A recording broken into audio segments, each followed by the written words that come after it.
우리는 지금 코로나19의 영향 아래서 살고 있습니다.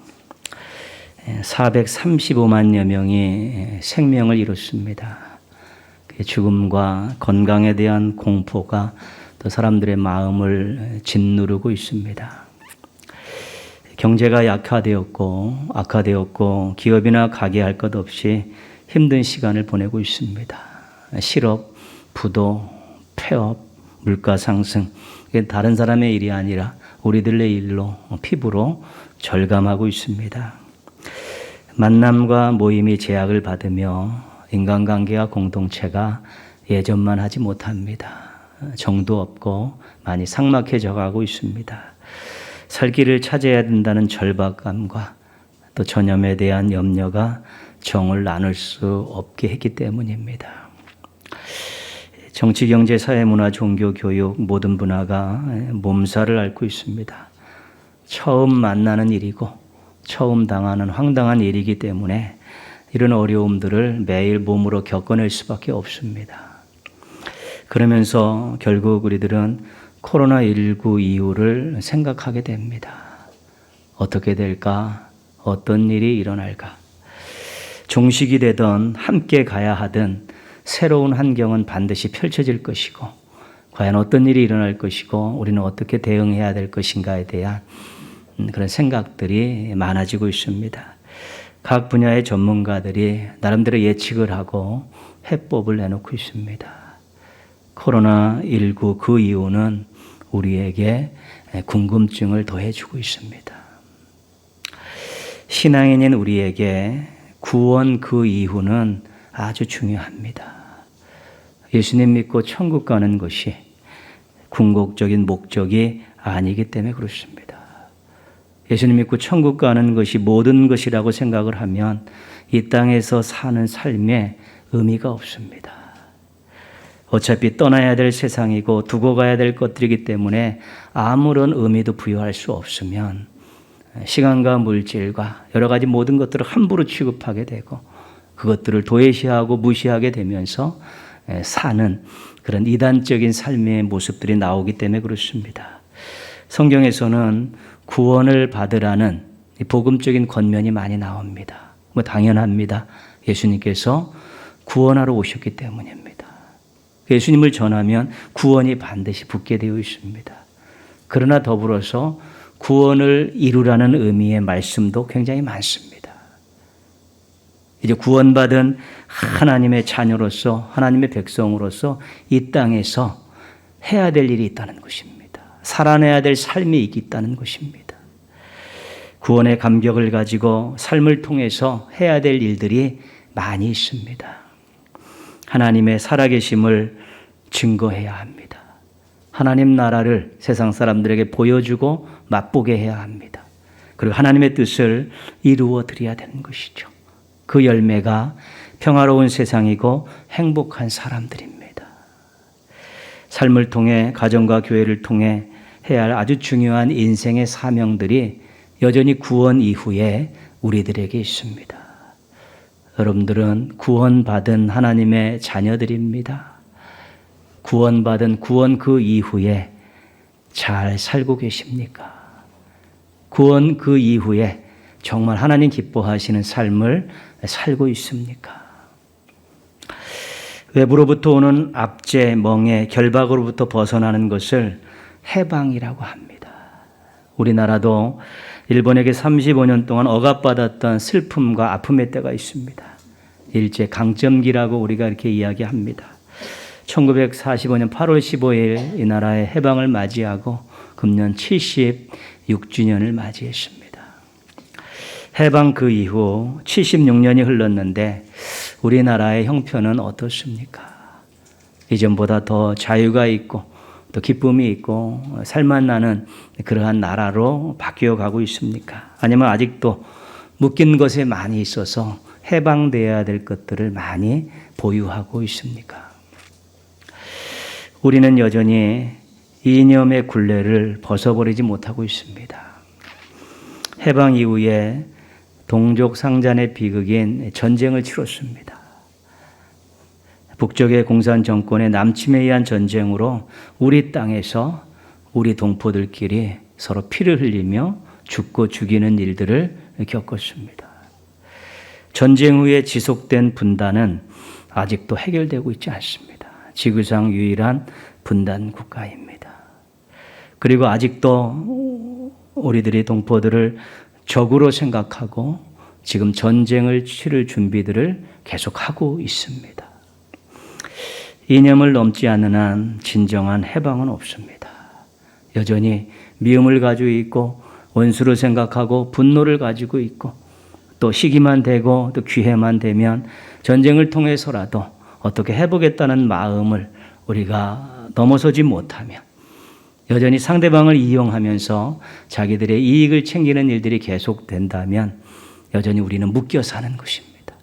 우리가 얼마나 많이 이념에 묶여 살고 있는지 모릅니다. 그것 때문에 얼마나 힘든지 모릅니다. 전쟁으로부터 해방되기 위해서 종전선언이 필요하고요.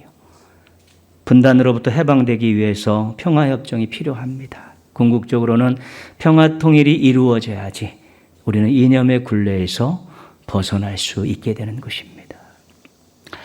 우리는 갈등의 멍에를 벗어버리지 못하고 있습니다. 조선시대부터 이어온 이 동서간의 갈등은 정치인들의 야욕에서 비롯된 것입니다. 백성들이 그렇게 만든 것이 아닙니다. 지역 갈등은 나라의 성장과 국민들의 행복에 걸림돌입니다. 때만 되면 이거 이용해갖고 국민들을 이간시키고 서로 무리를 짓게 하고 서로 적대하게 하는 일들 때문에 머리가 아프고 참 힘듭니다. 하나 되지 못하면 반목과 다툼이 있기 때문에 답답하고 괴로운 것입니다.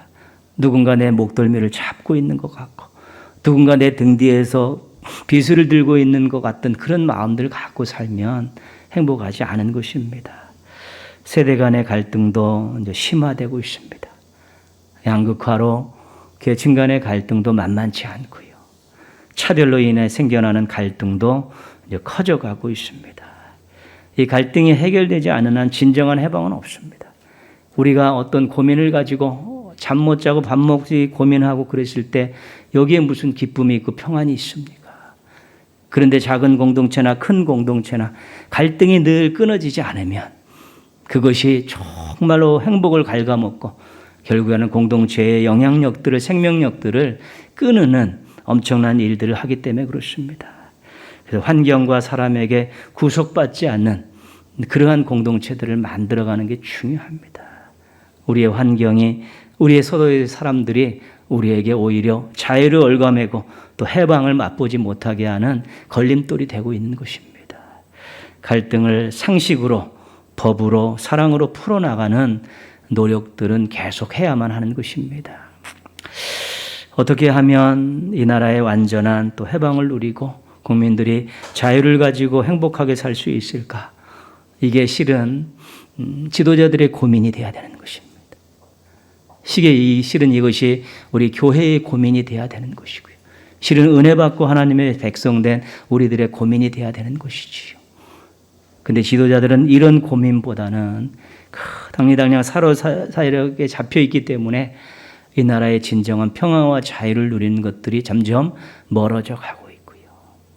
또 교회는 교회 나름대로의 이런 사명들을 잊어버리고 정신없이 다른 데 정신 팔려 살다가 지금 그런 것에 있어서 힘을 쏟지 못하고 있는 형국입니다. 인간들의 노력에 의해서 어렵지만 하나님께서는 이런 부분에 대해서 나름대로 우리에게 교훈을 주시고 도전을 주셨습니다. 성경에 보면 이스라엘은 두 번의 해방을 경험합니다. 첫 번째 해방은 강대국 애굽으로부터의 해방입니다. 두 번째 해방은 강대국 바벨론으로부터의 해방입니다. 세계 역사와 강대국의 왕들을 주관하신 하나님의 능력으로 이스라엘에게 두 번 해방이 주어졌습니다. 근데 하나님께서 그 해방을 주어진 다음에 해방 그 이후에 무엇을 준비해야 되는가를 가르쳐 주셨습니다. 내가 너에게 해방을 은혜로 주고 선물로 주는데 너희들은 이렇게 준비해야 된다라고 이렇게 살아야 된다라는 것을 분명하게 제시해 주었습니다. 하나님의 부르심을 받은 모세가 출애굽한 이스라엘 백성들을 시내산으로 데리고 갑니다.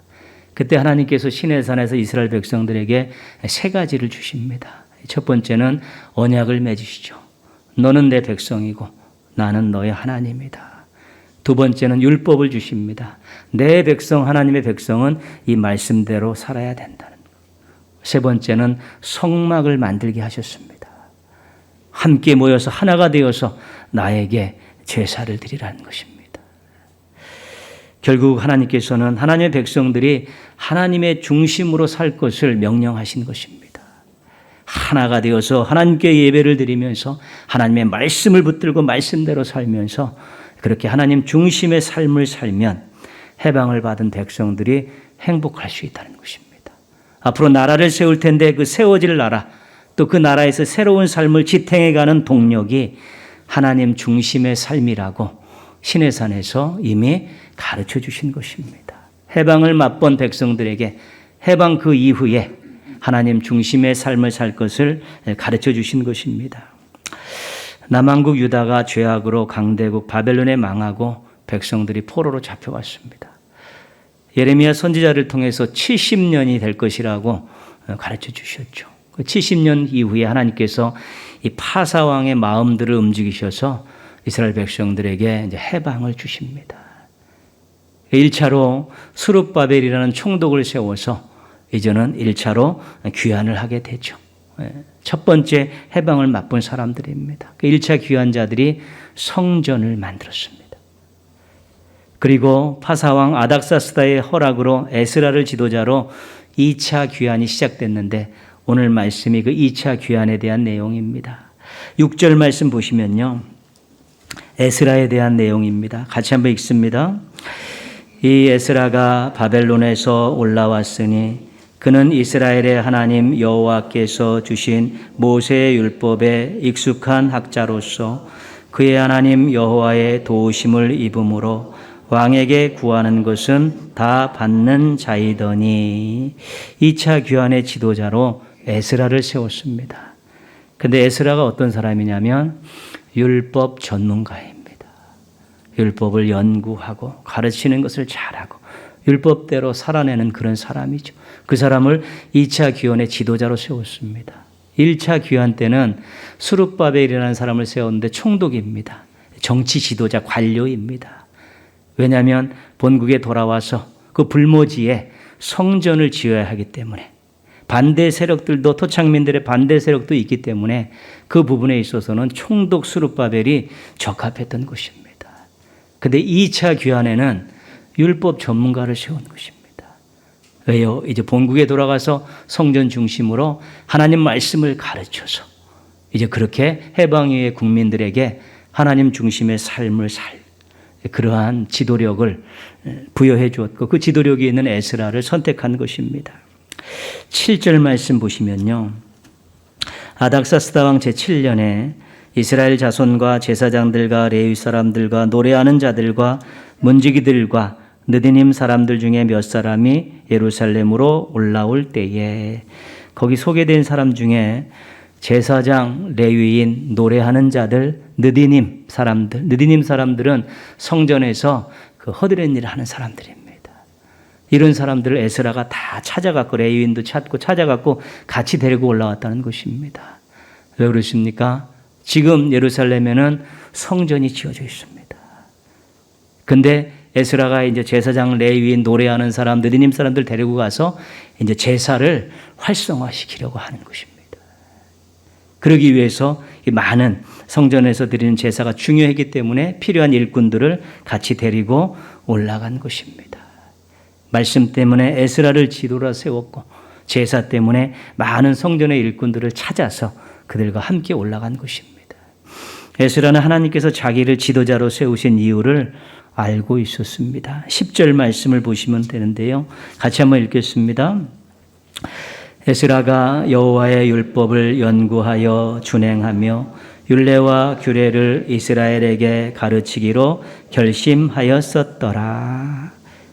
해방 그 이후에 말씀으로 백성을 바로 세우고 하나님 성전 중심으로 예배를 활성화시켜야 된다는 것이 에스라가 깨달았던 자신의 사명입니다. 이제는 본국으로 돌아가서 해방을 맞이했는데 가서 제사를 활성화시키고 하나로 한 마음으로 예배를 드리고 이제 말씀을 잘 가르쳐서 백성 한 명 한 명을 하나님의 말씀대로 세우려가는 그러한 사명이 자신에게 있었다는 것을 알았던 것입니다. 하나님의 중심의 삶을 살도록 이 해방받은 백성들을 지도하라고 하나님께서 나를 지도자로 세웠구나. 이런 사명을 가지고 본국으로 돌아온 것입니다. 우리가 1차, 2차 이스라엘의 그런 해방 이후의 모습을 보면서 공통점을 하나 발견하고 있습니다. 그것은 하나님께서 해방 그 이후에 예배와 말씀을 아주 중요하게 생각하셨다는 것입니다. 오늘 우리나라에서 이념과 갈등의 해방의 열쇠가 무엇이겠습니까? 아까도 말씀드렸지만 인간들이 해결할 수 없습니다. 다 각자 욕심들이 있고 각자의 입장 차이들이 있어서 더 시끄럽게 만들어 놓았죠. 지도자들에게 맡겨도 누구에게 맡겨도 이 부분은 더 심화되었지 더 해결의 실마리는 없는 것입니다. 결국은 하나님 중심의 삶이고 예배와 말씀인데 이것은 결국은 교회에게 성도들에게 주어진 하나님의 사명이고 명령입니다. 교회가 살고 성도가 살아서 우리가 이러한 여러 가지 많은 해방 그 이후에 분열되어 있는 이런 여러 가지 모습들을 해방을 맛보지 못하고 오히려 올가미를 메고 있는 이러한 삶의 모습들을 국가적인 어려움들을 교회와 성도들이 하나님의 말씀의 사명을 가지고 예배로 하나 되어서 우리가 해결해 나가는 사명을 가지고 있다는 것을 분명히 알아야 되는 것입니다. 이 나라에 왜 복음을 주셨습니까? 이 나라에 왜 교회를 많이 세우셨고 이 나라에 왜 많은 하나님의 자녀들을 또 하나님의 일꾼들을 세우셨습니까? 결국 이 나라를 복되게 하기 위해서 그런 것 아니겠습니까? 그래서 새로운 해방, 우리가 일본에 해방된 그것뿐만 아니라 사회적으로 신앙적으로 여러 가지 많은 면에서 백성들이 힘들게 하고 올가매고 있는 이런 것들에서 자유를 얻게 하는데 앞장서고 또 그러한 일들의 주도적인 역할을 감당해야 되는 것이 해방을 맞아서 하나님 중심의 삶을 살 수 있는 교회와 성도들이 해야 될 아주 중요한 책임이 된 것입니다. 선을 긋는 일은 좋지 않은 일입니다. 인간적인 조건을 가지고 선을 그어 갈등을 유발하게 되죠. 신약 성경에서 선을 긋는 사람들의 대표적인 사람들은 바리새인들이냐? 너는 어느 종족이냐? 너의 직업은 뭐냐? 몸에 장애가 있느냐? 너는 여자 아니냐? 이런 인간적인 조건들을 가지고 선을 그었고 그 사람들을 전부 분열시키고 소외시켜서 무언가 큰 짐덩어리를 어깨에 지고 살도록 만들었던 사람들이 바리새인들입니다. 하나님을 가장 가까이서 예배하고 하나님의 말씀에 정통하다는 사람들이 선을 긋는 일을 통해 사람들의 자유를 빼앗고 해방의 기쁨을 맛보지 못하고 억압받는 삶을 살게 했다는 것입니다. 예수님은 선을 넘는 분이셨습니다. 인간적인 조건들에 의해 그어진 선을 과감하고 즐겁게 넘나드셨습니다. 그래서 죄인들의 친구라는 소리도 들었고 율법을 범하는 자라는 그러한 책망도 받으셨습니다. 바리새인들이 율법을 달달 외우고 사는 사람들이 예수님도 하나님의 율법을 가지고 잘 알고 있는 분인데 그 해석의 차이가 그렇게 큰 것입니다. 한 부류는 선을 그어서 인간들을 소외시키고 억압시키고 또 자유를 만끽하지 못하도록 하는데 한 분은 그 선을 넘나들면서 사람들을 세우시고 이끄시고 그 머구운 멍에를 벗게 하고 굴레에서 벗어나서 자유를 누리고 하나님 나라의 잔치에 초청하시는 그런 일들을 행하셨다는 것입니다. 복음을 전하는 사도들은 사도 바울을 중심으로 갈라디아서 3장 28절을 아주 분명하게 선언했습니다. 우리 갈라디아 3장 28절 한번 같이 읽겠습니다.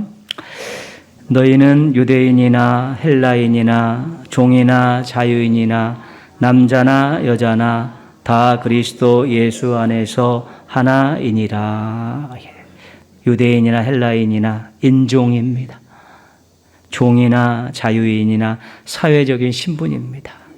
남자나 여자나 성입니다. 지금 이런 것들로 인해서 이 시대에 차별이 일어나고 많은 사람들이 눌려 살고 있는 것 아니겠습니까? 그런데 복음은 선을 넘는 것입니다. 인간들의 조건에서 그거는 선을 넘어서 그 사람들의 손을 내밀고 일으켜 세워주고 자유를 누리고 살고 해방의 기쁨을 맛보고 살도록 능력을 행사하는 것이 바로 복음입니다. 복음이 예수 믿고 구원받는다는 그런 엄청난 선물, 그것과 더불어서 또 많은 또 억압과 굴레에 있는 사람들에게 새로운 자유로운 삶을 주는 것 아니겠습니까? 복음이 들어간 곳에서는 많은 사람들이 자유를 얻었습니다. 우리나라 초창기에도 얼마나 많이 그런 종들, 여자분들, 이런 모든 사회적인 신분으로 낮아졌던 사람들에게 다시 일어나고 다시 해방의 기쁨을 맛볼 수 있도록 역사한 것이 복음이고, 그 일을 주도했던 것이 교회고, 또 그러한 일들을 자기 집안에서 스스럼 없이 그렇게 실천한 사람들이 예수 믿는 주인들이고 그랬었습니다. 그것이 복음이 이 땅에 들어와야 될 아주 중요한 이유고 감사해야 될 이유가 되는 것입니다. 교회는 생존을 위해서 몸부림치는 기관이 아닙니다. 교회는 자기만 살겠다고, 자기만 잘 살겠다고 몸부림치는 기관이 아닙니다. 교회는 섬기는 공동체입니다. 복음으로 세상을 섬기고 사랑으로 이웃을 섬기는 공동체가 교회입니다. 교회는 살기 위해 존재하는 공동체가 아니라 살리기 위해 존재하는 공동체인 것입니다. 예수님이 한 알의 밀알의 비유를 들으셨듯이 그런 것입니다. 내가 살겠다고 몸부림치는 것이 교회가 아니라, 혹시 내가 손해를 보더라도, 내가 힘이 들더라도 누군가를 살려야 되는 일에 앞장서야 되는 것이 중요하죠. 그것이 바로 말씀 속에 담겨있는 하나님의 뜻입니다. 그 말씀을 잘 읽으면 누군가를 살려야 되고 공동체를 살려야 되는데, 그 방법이 자기 희생인 거죠. 예수님을 통해서 우리에게 배운 것 아니에요. 예수님 우리에게 가르쳐 주신 것 아니에요. 말씀을 통해서 하나님의 능력이 말씀하신 것을, 너는 은혜 받고 하나님의 백성이고 하나님의 자녀고 하나님 나라가 이미 너에게 다 주어졌으니까 이 땅을, 짧은 신생을 살지만 이 땅을 살면서 하나님의 자녀로, 백성으로서 누군가를 살리고 세우고 기쁨과 자유를 많게 하고 하나님 나라에 초청하는 그런 일들을 하기를 원하시는 것이죠. 교회에 지친 우리 성도들이 이 부분을 잊지 말아야 됩니다. 교회라는 이 작은 공동체 안에서 선은 긋는 일을 하지 말아야 되는 것입니다. 왜 능력을 가지고, 왜 신분을 가지고, 이것저것 가지고 선을 그어서 사람들을 힘들게 하고 어렵게 하고 눈물 흘리게 하고 답답해하게 하는 그런 일들 절대로 하지 말아야 되는 것입니다. 공동체에 불협화음이 나고 갈등이 생기면 아무것도 할 수 없습니다. 공동체는 화목할 때 무언가를 할 수 있는 것입니다. 능력 갖고 하는 것이 아니라 사랑 갖고 하는 것이고 하나님 주신 힘을 갖고 하는 것인데, 선을 그어가지고 서로 불협화음이 일어나고 갈등이 있으면 아무것도 안 되죠. 그래서 우리가 교회 안에서 선을 긋지 않고 서로 화합하고 선을 넘나드는 그런 훈련을 받고, 여러분의 삶의 자리에 나가서 우리가 서로 사람들 화합하게 하고 서로 아름답게 하고 공동체를 화목하게 하는 일에 주도적인 역할을 감당해야 되는 것이죠. 그래야 화평케 하는 자는 복이 있나니 저희가 하나님의 아들이라 일컬음을 받을 것이라는 그 말씀이 우리 삶 가운데 이루어지는 것을 이제 보게 되는 것입니다. 갈등이 생기면 성숙한 모습으로 풀고 하나됨을 유지할 수 있는 것이 신앙인의 능력입니다. 그런데 이런 일들을 어디서 해야 되냐면 예배에서 하는 것입니다. 예배는 한 마음이 돼서 드리는 것입니다. 하나님 앞에 겸손한 하나님의 자녀들, 은혜 받은 사람, 구원받은 사람들이 한 마음으로 드리면서 우리는 서로 하나입니다. 예배를 마치고 서로 형제 자매를 느끼면서 그렇게 하나된 모습들을 갖는 것, 그 예배가 그래서 중요한 것입니다. 모여서 예배드리는 것이 그래서 그렇게 중요한 것입니다. 왜? 우리가 하나이고 한 형제 자매이고 한 가족임을 확인했을 때 우리가 갈등의 주체가 되지 않고 갈등을 풀어내는 그런 주체들이 될 수 있기 때문에 그렇습니다. 금년 코로나19로 인해 교회는 생존을 위한 기관으로 세상 사람들에게 입력이 돼버렸습니다. 자기만 살아야 된다라는 기관이 입력됐고, 또 사회적인 여러 가지 많은 문제들 때문에 선을 긋는 기관으로 그렇게 인식이 됐습니다. 이제 이거를 뒤바꾸려면 얼마나 많은 시간이 걸릴지 모릅니다. 교회는 자기의 생존을 위해 존재하는 것이 아니라 누군가를 살리기 위해 존재해야 돼요. 선을 긋는 것이 아니라 선을 넘는 그러한 기관으로, 공동체로 인식이 돼야지만이 또 사회를, 세상을, 또 사람들을 하나님께 인도할 수 있는 역할을 감당할 수 있는 것입니다. 세상이 어렵고 사람들이 힘들어할 때 교회는 현실을 해석해주고 도와줄 수 있어야 되죠. 절대로 걸림돌이 되어서는 안 되고 디딤돌이 돼야 되는 것입니다. 이것이 제사장의 사명입니다. 제사장적 사명입니다. 우리가 늘 누군가를 잡고 세워주고 더불어서 살려는 그런 모습들이 교회와 성도들의 모습인데 그것이 바로 제사장적 사명이라는 것입니다. 하나님과 죄인 중간에 서서 화목을 주도하는 것이 제사장 아닙니까? 그 사명이 오늘날 우리 교회와 성도들에게 있다는 것입니다. 한국 교회와 우리 교회가 나라와 민족의 이념과 갈등의 굴레를 해결해 주는 그런 주체가 되어야 합니다. 우리가 먼저 하나님 중심으로 우리 신앙 하나된 예배를 통해서 하나님을 확인하고 하나됨을 이끌어가고 하나님 말씀의 정신 속에서 하나님이 원하시는 세상을 어떻게 살아가야 된다는 것을 깨닫고 그 말씀대로 삶을 살아감을 통해서 이 나라의 해방 그 이후에 더욱더 자유가 있고 기쁨이 있고 하나됨이 있는 역사를 만들어갈 수 있어야 된다는 것입니다. 새로운 해방을 맞이할 때 우리가 또 세계사의 주역이 될 수 있고 이 나라가요 하나님의 뜻을 세상에 펼치는 도구가 될 수 있는 것입니다. 우리 교회가 잘 돼야 되죠. 한국 교회가 정말 건강해야 되고요. 이 교회를 통해 이 나라가 정말 아름다운 나라가 돼서 하나님의 의로운 노릇에 붙들린 도구가 되면 또 세계 복음화를 위한 아름다운 일들이 일어나기 때문에 그렇습니다. 영향력 있는 멋진 우리 조국 대한민국이 되고 그것을 이루는 데 쓰임받는 우리 한국 교회가 되기를 소망합니다. 함께 기도해 주셨으면 좋겠습니다. 아리랑은 우리 민족의 노래입니다. 우리 또 국내외에 있는 동포들이 다 같이 부를 수 있는 노래고 또 북녘 땅에 있는 동포들하고도 같이 부를 수 있는 유일한 노래가 아리랑입니다. 그 선율이 얼마나 아름다운지 세계문화유산에 등재가 됐습니다. 1991년 4월 일본 지바에서 열린 세계 탁구 선수권 대회에서 남북 단일팀이 단가로 불렀던 것이 아리랑입니다. 2000년 시드니 올림픽, 2017년 평창 동계 올림픽에서도 사용되었고요.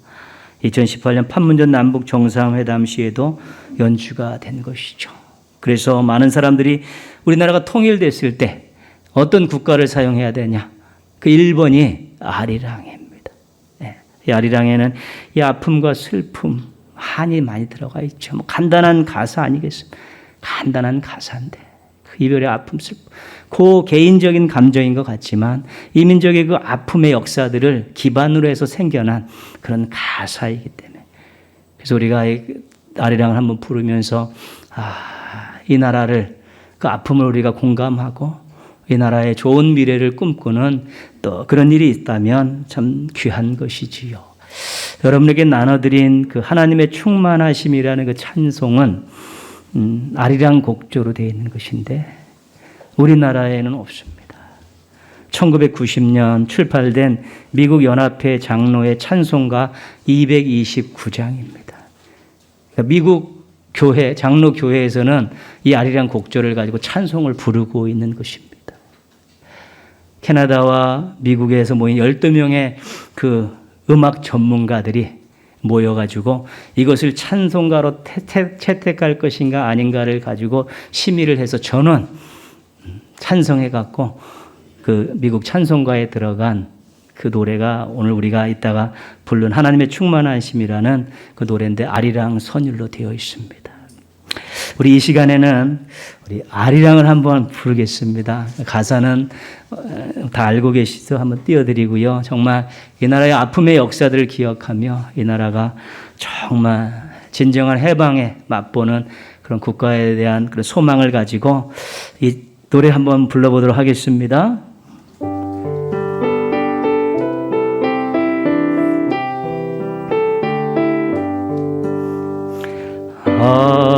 아리랑 아리랑 아라리요 아리랑 고개로 넘어간다 나를 버리고 가시는 님을 심리도 못 가서 발병난다. 나라와 민족을 사랑하는 마음으로 해방 그 후에 더 멋지고 아름다운 또 나라를 만들겠다는 그런 소망을 가지고 이 한반도 땅에 발을 딛고 멋지게 사는 우리 성도들 되시기를 주님의 이름으로 축원합니다. 기도하겠습니다.